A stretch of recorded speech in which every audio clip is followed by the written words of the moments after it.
All Did you right. see how much it took off the other video? No. No, because I know it wasn't. I was just looking at it. It wasn't much. So, but yeah, we were just talking about what we're talking about. So now we're getting to the next one here. Yes. So, all right. Here we go.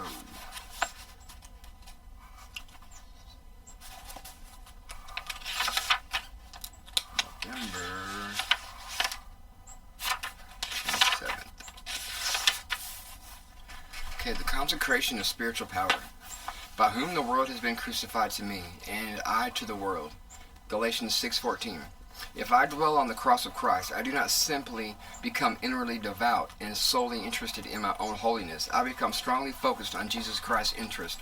Our Lord was not a recluse nor a fanatical holy man practicing self-denial.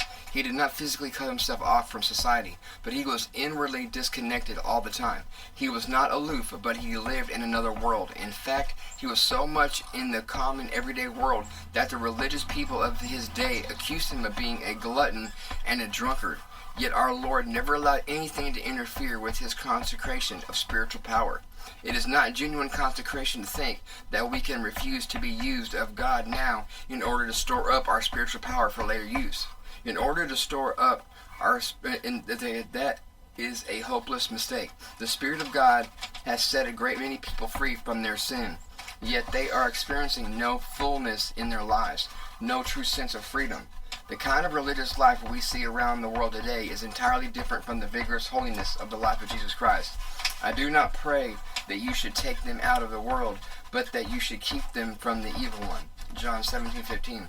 We are to be in the world, but not of it. To be separated internally, not externally. See John 17:16. We must never allow anything to interfere with the consecration of our spiritual power. Consecration, being dedicated to God's service, is our part. Sanctification, being set apart from sin and being made holy, is God's part. We must take a deliberate determination to be interested only in what God's interested. The way to make that determination when faced with a perplexing problem is to ask yourself, is this the kind of thing in which Jesus Christ is interested in? Or is it something in which the Spirit that is diametrically opposed to Jesus is interested? Okay, is that concentration or Consecrated. how does that mean? How do you spell it? Consecrated is let me find that word here. Okay, and that means C-O-N S-E-C-R-A. Hang on, C-O-N-S-E. C-R-A. Okay, C-R-A. T-I-O-N.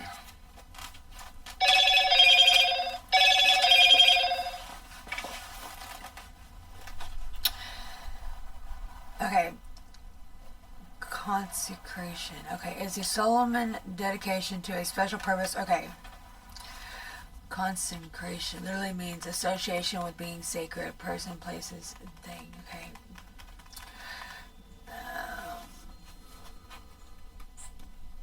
Consecration. Okay.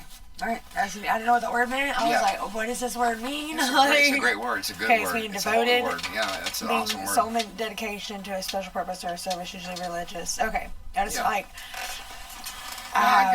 just like to build my vocabulary. Okay, and I really want to speak on this thing though. Okay, so that's awesome. Okay, and like I know there's this guy named John White or Joshua White or something like that, some or another, where he's out there. You know, he's a modern day Jesus in a sense. You know, he's not Jesus, but he is doing exactly what Jesus said that we would be able to do if we were to follow him the way we're said we're meant to, okay, and to be set apart, right?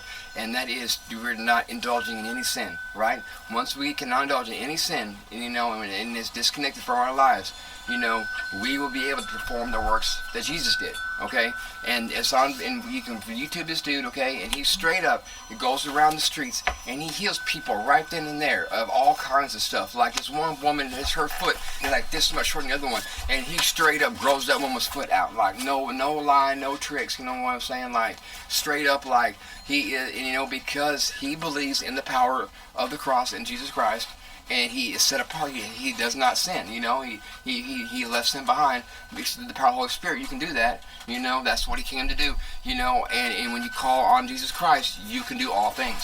You know, and you can get out demons. You know, you get out. you heal people's sicknesses. You know what I'm saying? And I gotta show you this, dude. And I'm telling you, like, and it's awesome, and like, and that's what I want to get to. That's what I aspire to, you know, to be able to use Jesus and be able to heal people like that, like for no gain of myself, or not for me, but to be able to bring that kind of healing, you know, and to bring that much of the Lord in this world. You know what I'm saying? But first you know, But first you gotta. Yeah, it's a long road. It's not a long road, but it's as hard as I'm gonna make it. But it's a process, you know what I'm saying? And I definitely need prayer over me. I need to be connected with with more people, godly people, and I need to be set apart, and I need to set myself apart. And I already know I'm set apart already. I'm already got the hand of God on me, you know.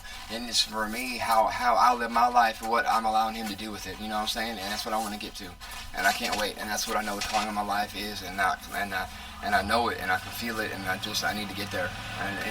And like I know the tornado was waking me up like, dude, you need to get there fast. You know what I'm saying? Like, for real, like, that's what I want to do. That's what I want to do. I want to get there, and I want to do the Lord's work. For real. For real, though. Okay. Gets me on fire. Gets me all worked up.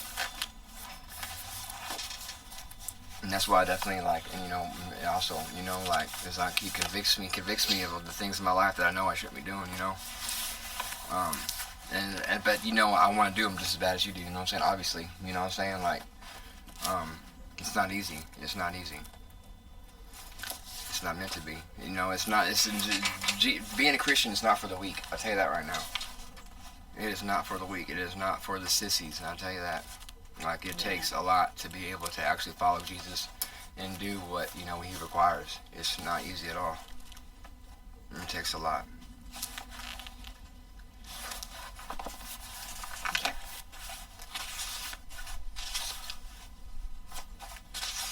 Is our new book? Yes.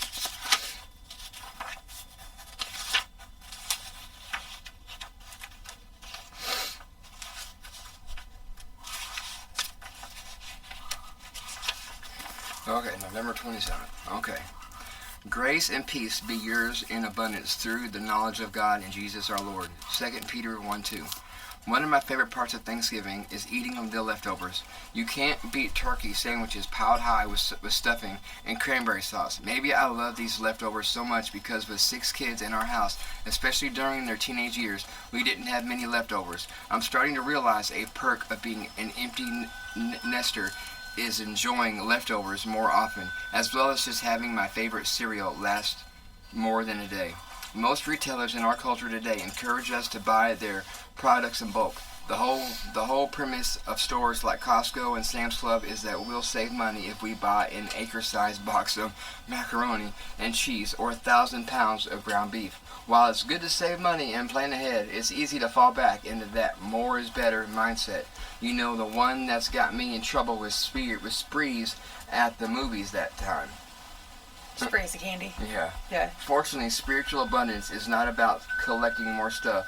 We don't have to stockpile Bibles, purchase discounted choir robes in shocking pink, or hide boxes of Christmas candles for our church's candlelight service. The quantity of our material possessions doesn't determine our true abundance. It's the quality of our souls. Exactly. When we dwell on the character of God and the example of Christ, we grow and develop an abundance of peace, grace, and joy. Power lift. Dear God, I'm grateful for the abundance of blessings you give me materially, but I'm even more thankful for our relationship and for the gifts of your Son, your Word, and your Spirit.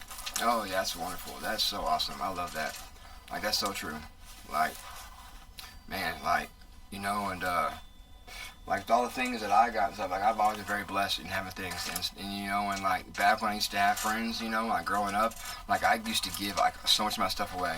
Like my mom and them could even tell you, you know, like I was so giving with everything, you know, like I give away Xboxes and stuff, you know what I'm saying, like for real, like as I always, you know, like that stuff never mattered to me because I was able to have it, you know, so it didn't matter to me, you know, like and like material stuff is meaningless to me, like I can have it or I can't have it, you know, and like I do have a lot of stuff now, you know, but I can do without all of it, you know, like what matters to me is the relationships in my life.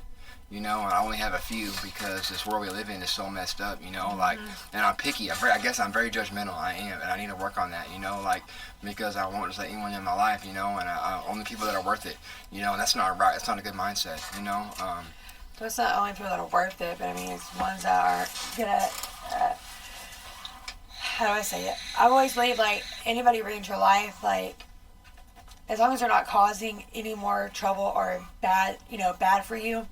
I'm not saying, like, they're going to bring you money or anything like that. Not like that, but as long as somebody's not coming in your life and if they're not breaking you, they need to make you, not break you. And now I'm talking about, like, it's supportive words or just being there for you. Like, not even talking about financially or nothing like that. I'm talking about, like... And see, that's only because, like, the circles that being...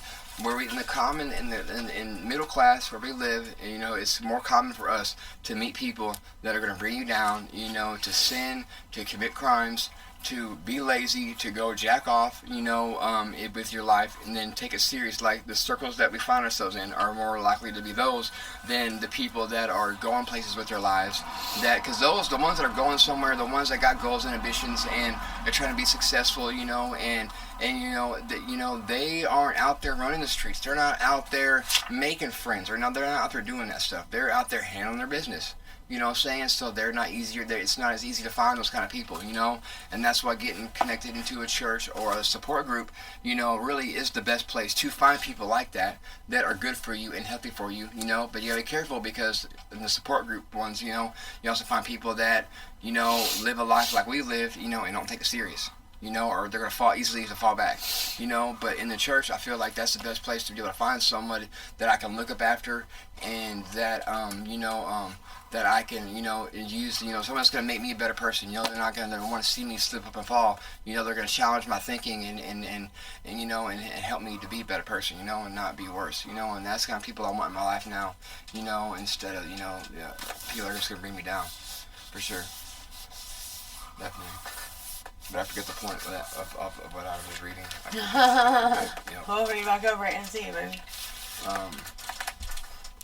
Talking about possessions. Yeah, I got on people there, but it's okay. Possessions, people. I mean, I see people as my possession, but that's just me. But just how. But yeah, okay. Yep. My mind's off on one. Okay.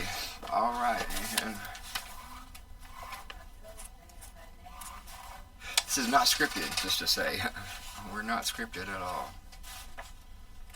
Flying by the seat of our pants.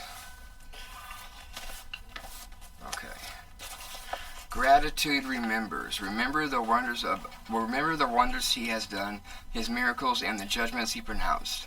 Psalms 105:5. Inward, many people are waiting to be thankful until they have something to be thankful for. It's a flaw of fallen humanity. We're always looking forward to what we want and always aware of what we don't have. For most of us, the glass is always half empty, at least. What is our remedy? It's given. Did you read that yesterday? Nope. Okay. Maybe there's like the whole glass half empty, I think. Yeah, we didn't read that yesterday. Okay, sorry. No, you're good. Okay, what is our remedy? It's given often in Scripture. We are to be rememberers. God urges us to rehearse his past mercies intentionally and actively. Whenever we begin to focus on what we're lacking, we're to redirect our focus to what we've been given. The change in attitude that will result in remarkable. Joy begins to resurface and faith gets stronger. That's what Psalm 105 is all about. It's a brief summary of history from the call of Abraham to live the victories of David. It reminded Israel's worshippers that God began a great plan with his people and would certainly continue it.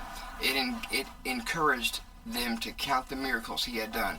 It helped them think of God as their provider, deliverer, protector, strength, warrior, and more, just in case they had forgotten, as fallen human beings are prone to do. It stirred up a sense of destiny and a confidence in God's ability to bring them through. It created the context for true worship.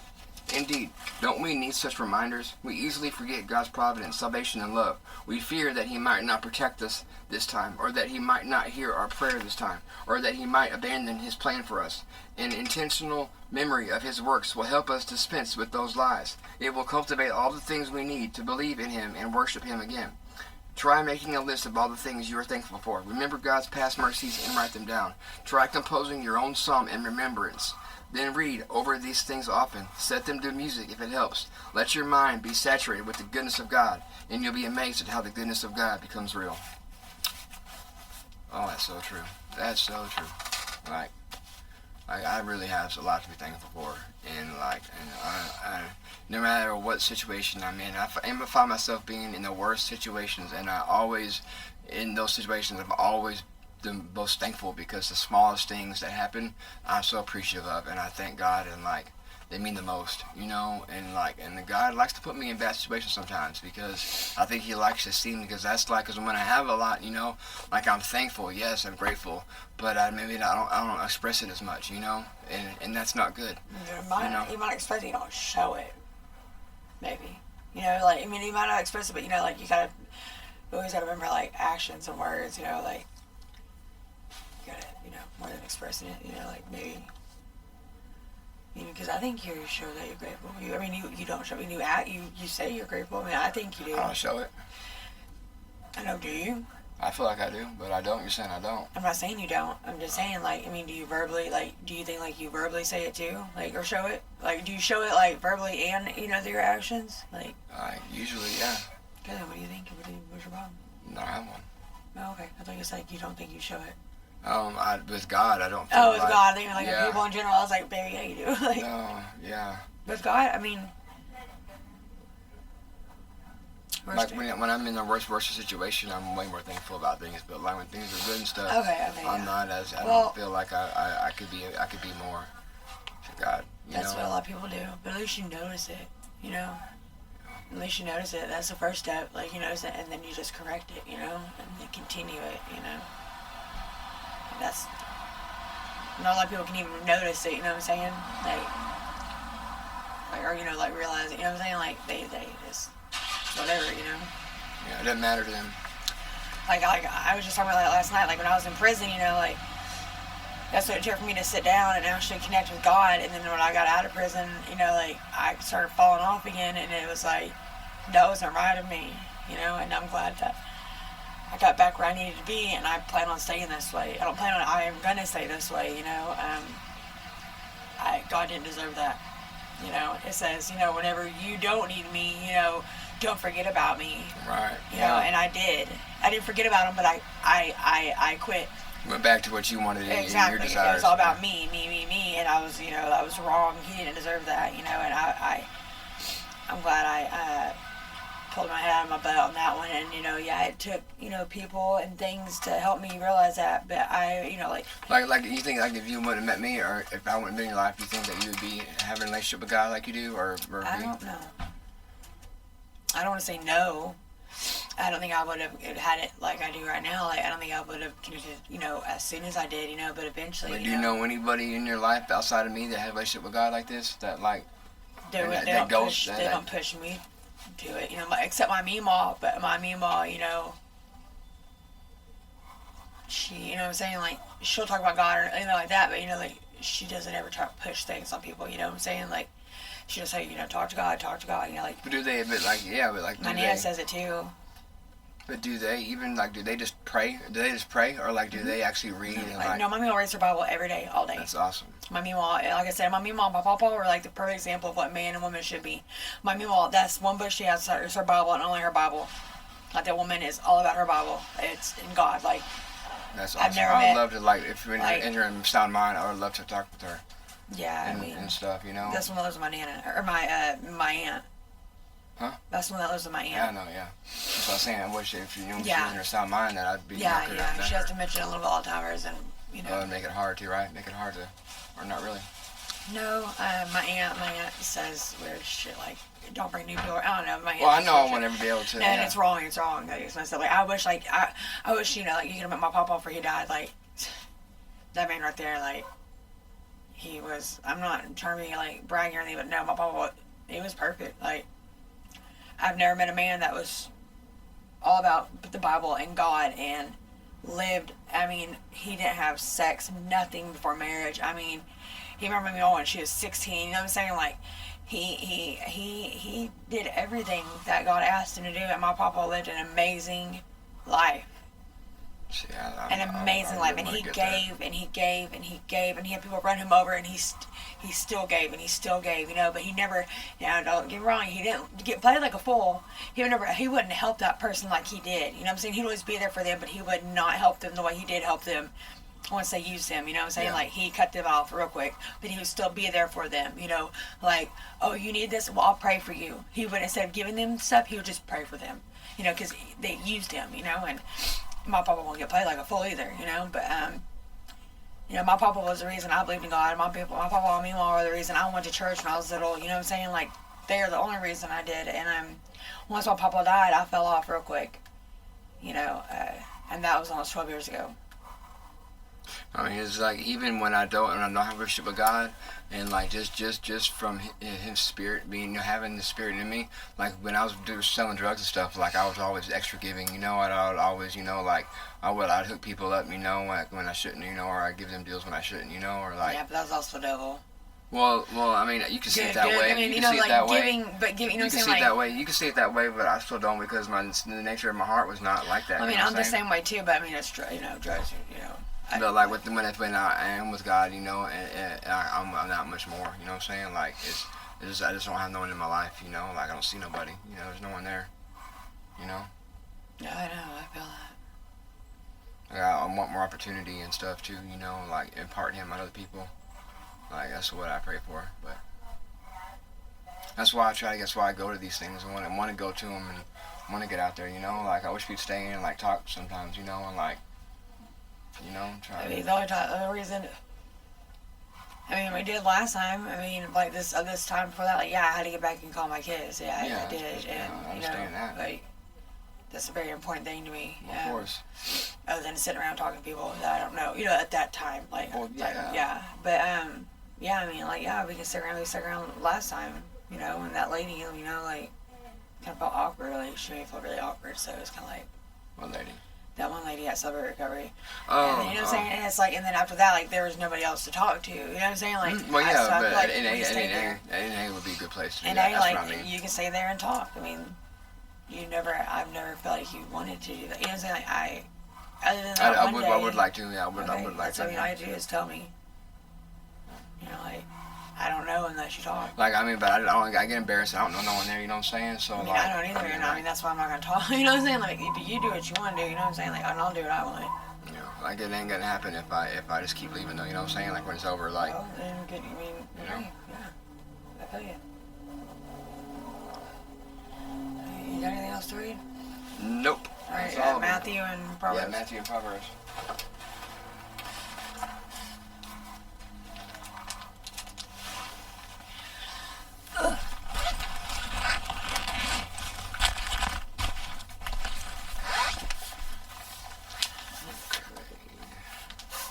Oh, I was like, where's my markers? There's one right here.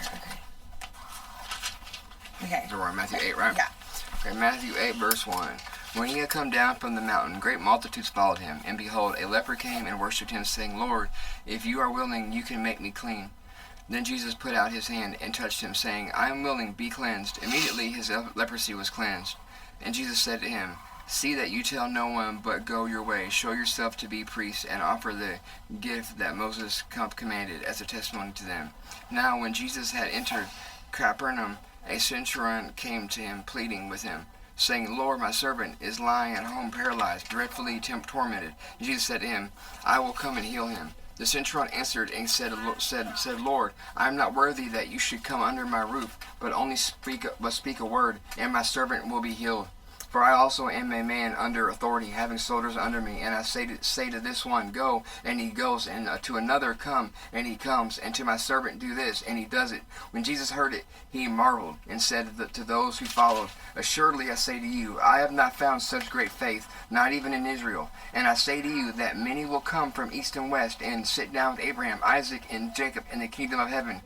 But the sons of the kingdom will be cast out into outer darkness. There will be weeping and gnashing of teeth. Then Jesus said to the centurion, Go your way, and as you have believed, so let it be done for you. And his servant was healed that same hour. Now when Jesus had come into Peter's house, he saw his wife's mother laying sick with a fever. So he touched her hand, and fever left her, and she arose and served them. When evening had come, they brought to him many who were demon-possessed, and he cast out the spirits with a word, and healed all who were sick, that it might be fulfilled that it might be fulfilled, which was spoken by Isaiah the prophet, saying, He himself took our infirmities and bore our sicknesses. And when Jesus saw great multitudes about him, he gave a command to depart to the other side.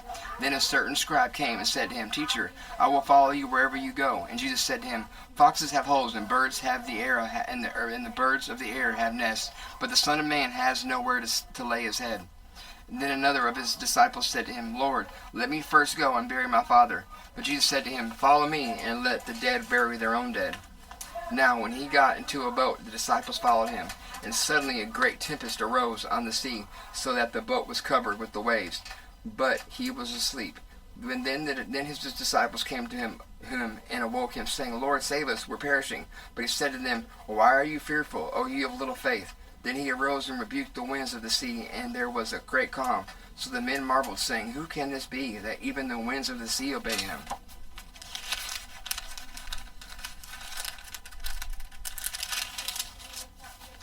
When he had come to the other side, to the country, to the Gergesenes, something like that, there met him 2 demon-possessed men, coming out of the tombs, exceedingly fierce, so that no one could pass that way. And suddenly they cried out, saying, What have we to do with you, Jesus, you son of God? Have you come here to torment us before the time? Now a good way off from them there was a herd of many swine feeding. So the demons begged him, saying, If you cast us out, permit us to go away into the herd of swine. And he said to them, Go. So when they had come out, they went into the herd of swine, and suddenly the whole herd of swine ran violently down this steep place into the sea, and perished into the water.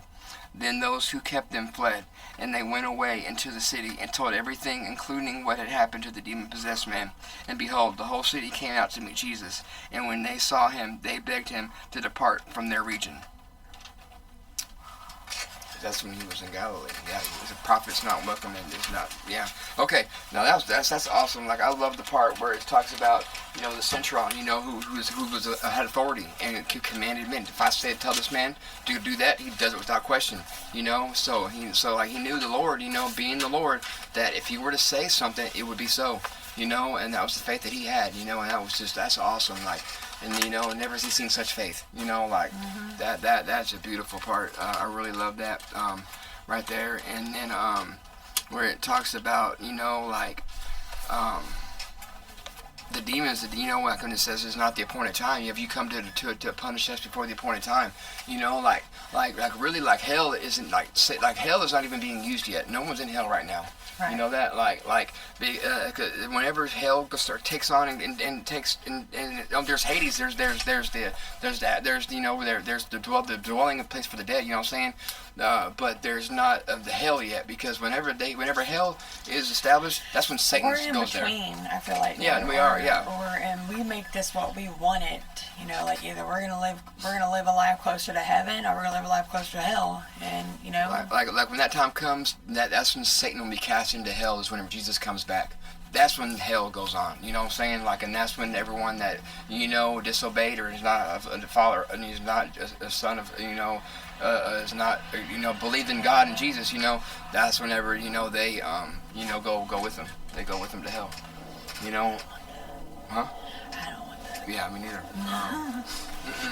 But yeah, right now, it's in between. It's in between, like a limbo kind of thing. And then when Jesus comes back, it's almost like when you sleep and wake up. Like when you go to sleep, and then you wake up, it's you can be up for 3 days, and it's it just goes by like that. You know what I mean? Mm-hmm. So that's what it's gonna be like. We're gonna go to sleep, and all of a sudden wake up, boom, you're either torturing or you're in paradise. And I want to keep going in life and evolving and getting better and better. I want to wake up and feel heavenly. I don't even care if it's bliss. I just want to be able to live another life that I can grow and become continue to grow in life. I love to be able to grow and do. I don't want to be in a place where I'll just be the same forever. Well, that's what happened. I don't think so. I think it's a lot like Earth, and that's what he even says. He will make a new Earth, and it'll be 1,000 years of peace. You know what I'm saying? No, I think you have the next life, which whatever life that would be. I think heaven is the fact that you get to go on to the next life, and you're not cast down. You know, like I think that's what heaven's gonna be. You know, but I don't know. No one knows. That's just that's what my own spirit tells. That's what my heart tells me. And it's fine to think that and believe. Like everybody has their own, and like that's where I like coming. Like I don't knock nobody down for whatever they believe in. As long as you believe that God is your higher power. You know what I'm saying? Like.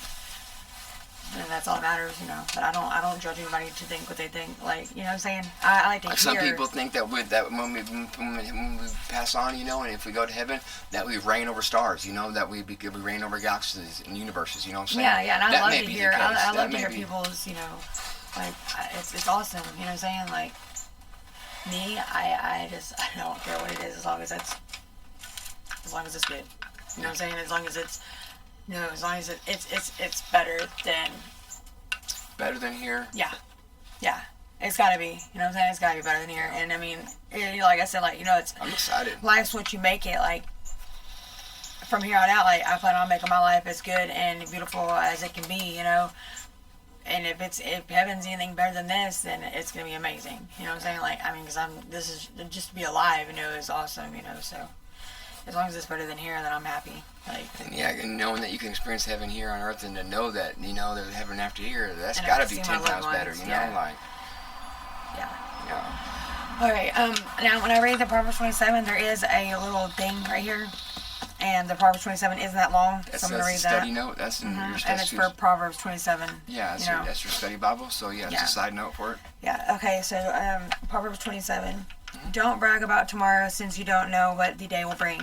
Let someone else praise you, not your own mouth, a stranger, not your own lips. A stone is heavy and sand is weighty, but the resentment caused by a fool is even heavier. Anger is cruel and wrath is like a flood, but jealousy is even more dangerous. An open rebuke is better than a hidden love. Wounds from a sincere friend are better than many kisses from an enemy. A person who is full refuses honey, but even bitter food tastes sweet to the hungry. A person who strays from home is like a bird that strays from its nest. The heartfelt counsel of a friend is as sweet as a perfume and incense. Never abandon a friend, either yours or your father's. When disaster strikes, you won't have to ask your brother for assistance. It's better to go to a neighbor than to a brother who lives far away. Be wise, my child, and make a heart glad. Okay, wait, 27 is kind of long. Make a heart glad that I will be able to answer my critics. A prudent person foresees danger and takes precautions. The simpleton goes blindly on and suffers the consequences. Get security from someone who guarantees a stranger's death. Get a deposit if he does it for foreigners. A loud and cheerful greeting early in the morning will be taken as a curse. A quarrelsome wife is annoying as a constant dripping on a rainy day. Stopping her complaints is like trying to stop the wind, or trying to hold something with great grease hands. As iron sharpens iron, so a friend sharpens a friend. Love that right there. That's what I'm trying to say. As workers who tend a fig tree are allowed to eat the fruit, so workers are protect their employees' interests will be rewarded. As a face is reflected in water, so their heart reflects the real person. Just as death and destruction are never satisfied, so human desire is never satisfied. Fire tests the purity of silver and gold, but a person is tested being praised. You cannot separate fools from their foolishness, even though you grind them like grain with mortar and pestle. Know the state of your flocks and put your heart into caring for your herds. For riches don't last forever, and the crown might not be passed to the next generation. After the hay is harvested and the new crop appears, and the mountain grasses are gathered in, your sheep will provide wool for clothing, and your goats will provide the price of a field. And you will have enough goats' milk for yourself, your family, and your servants' girls. My nose. Okay. The changing your mind about your attitude is from Proverbs 27:19. And 19 was the one who says, "As the face is reflected in water, so the heart reflects the real person." It says, when it comes to success, your attitude is more important than your aptitude. What does that mean? Aptitude. Aptitude is like where you're level off, like where you want to be, like is okay. You know what I'm saying? So like where you put yourself. Yeah, okay. Where you, yeah. So your attitude is more important than your aptitude. Good attitudes open us to God's transforming work. Bad attitudes open us to the devil's influence. Attitudes are the birthplace of behavior. Your attitude will always show through your actions.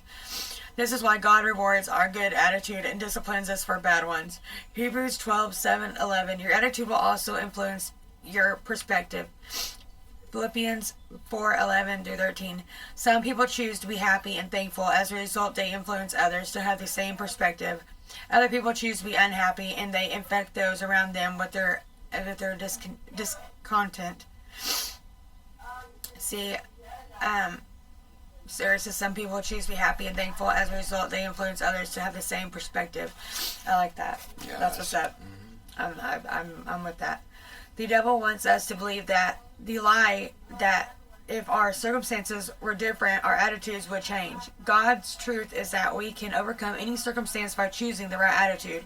We do this by finding God's perspective on our situation and letting that determine our attitude. Yes. All right, and that's that on that. Bingo. That hit the money right there. That's jackpot. Hit the nail on the head. Yeah. So I like that. And I'm gonna read those. Hang I on. do my best to live that daily. I really do. And then in Matthews, I'm gonna start doing it for Matthews too. Where's my sucker's hide? Have Okay. you noticed more that you've been able to live with the fruits of the spirit? Yeah. You ever reading those and fruits of the spirit? Joy, peace, and Do you read that? oh, they do what? Okay, starting tomorrow, for the Matthew 8, it has one. I just read Matthew 8 today. No, you read Matthew 7. No, I did not. I read Matthew 8 today, baby. You did? Mm-hmm. Okay, well, it has one for each one. So, you can read, if you want to start tomorrow, if you want to read this for today's, you know what I'm saying? That's up to you. Or you just want to start Go tomorrow. ahead and read 8. I read Right 8, here. so, but that's 8. 8, 1 through 17. Okay. That's what it was based on. The foundation of healing. Healing is not arbitrary or an afterthought to salvation. Healing is tied up in the same package of total release for humanity, which comes through the cross of Jesus Christ. It is a historical fact that Jesus' healing ministry has been transmitted to the church. That's so true. There's a biblical basis for God's provision of healing, of health, healing, and deliverance. Jesus cast out demonic spirits and healed those who were sick as a fulfillment of the prophet Isaiah's words. He was pierced for our rebellion, crushed for our sins. He was beaten so we could be whole. He was whipped so we could be healed. Isaiah 53:5. Okay.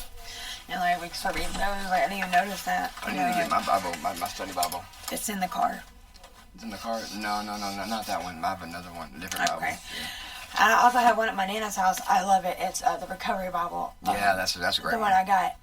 My in mom has County that Jail. one. I got for her. I got one in County Jail. That's a great Bible. That's especially for an addict. That's great. Yeah. It's a great Bible. It did that with that, but I'm gonna stick to this one for a while. That seems good. That one seems really good. I like the side notes in that one. Yeah. They're really good. I think I'll just get devotions for the addict things. You know what I'm saying? Mm-hmm. This is amplified. Yeah. Is it amplified? Oh no, it says NLT. No, yeah, I know that. But, New Living Translation. Yeah. Yeah, but it doesn't. Yeah. It Okay. still breaks it down good though. Yeah, it does pretty dang good for me at least. You know what I'm saying? I understand. You're not good with the new King James version. Yeah, the King James version. Well, no, that's the King James version. The New King James version takes all that out. Oh, it does? So yeah, Okay. you would like the New King James version. Okay. That one you would be able to do. Okay. That's what I do. Alright, this one, that sounds good. I just switched to the amplified. I just learned about it about a year or two ago. Yeah. And so that's the one I try. If I have the choice to do it, that's the one I go to. I would, before I knew about it, I would get Bibles that were for, teenagers and, you know what I'm saying? Ones that were broken down for, kids. Because I didn't understand, Hey, whatever it takes, you want to take something prayer? Mom? Yeah, because we're going to get those drinks out of the freezer. Oh, yeah. I put 2 in God, there. I just want to thank you for everything you do. Thank you for helping me with the things that I asked, help with my anger and my anxiety is getting a lot better. I still need you to, guide me and be there for me, when I get myself in situations that are overwhelming and help me, be able to control the anger, anxiety that comes along with all that. God, I just ask you to keep, watching over my friends and family, and, I know that they're thankful for everything you do, Lord, even though they might not say it or show it. I just know that they are. I just want to be, tell you I'm thankful for everything, and Thanksgiving is coming up tomorrow, and we're very thankful for that day too, and in Jesus' name I pray, amen. Amen. Okay. All right.